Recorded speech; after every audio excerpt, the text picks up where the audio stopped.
जब रात को सब कुछ शांत हो जाता है और हम आसमान की तरफ देखते हैं तो अनगिनत तारों के बीच एक लाल सा चमकता हुआ बिंदु जरूर नजर आता है। वही है मंगल। इंसान सदियों से इस ग्रह को देखकर सवाल करता आया है, क्या वहां कभी नदियां बहती थीं? क्या वहां जीवन रहा होगा? और क्या एक दिन इंसान वहां अपना घर बना पाएगा? पहले मंगल सिर्फ दूरबीन और कल्पना तक सीमित था, लेकिन जैसे ही 21वीं सदी आई, यह कहानी अचानक तेज हो गई। अब इंसान सिर्फ मंगल को देखना नहीं चाहता था, बल्कि वहां पहुंचना चाहता था।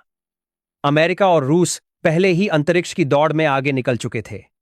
नासा के रोवर्स मंगल की मिट्टी की जांच कर रहे थे और दुनिया को लगने लगा था कि स्पेस रेस अब बीते समय की बात हो गई है।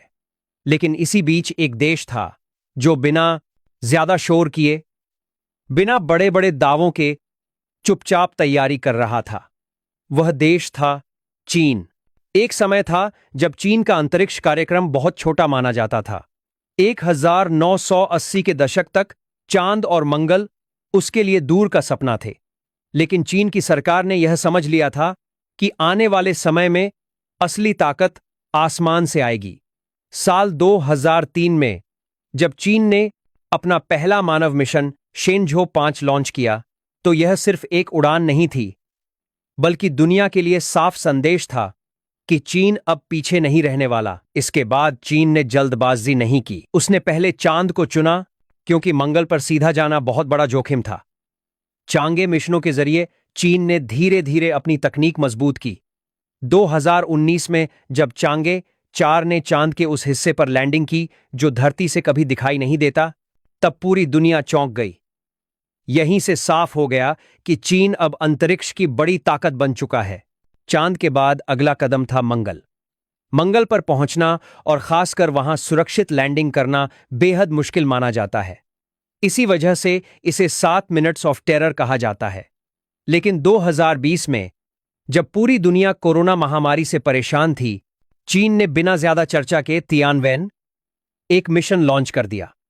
इस मिशन की सबसे खास बात यह थी कि इसमें ऑर्बिटर, लैंडर और रोवर तीनों एक साथ भेजे गए थे।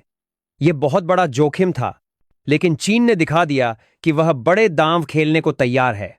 मई 2021 में तियानवेन एक ने मंगल पर सफल लैंडिंग की और ज़ुरोंग रोवर ने लाल मिट्टी पर चलना शुरू किया। यह चीन के लिए ऐतिहासिक पल था। ज़ुरोंग सिर्फ तस्वीरें लेने नहीं गया था। उसका असली मकसद मंगल की मिट्टी, मौसम और सबसे अहम पानी के पुराने निशानों को समझना था। उसके रडार और सेंसर ने संकेत दिए कि लाखों साल पहले मंगल पर पानी बह चुका था। ज़ुरोंग ने यह भी बताया कि मंगल की समतल जमीन के नीचे जमी हुई बर्फ हो सकती है। यह खोज बहुत बड़ी थी, क्योंकि अगर भविष्य में इंसान मंगल पर जाता है तो पानी सबसे जरूरी चीज होगी।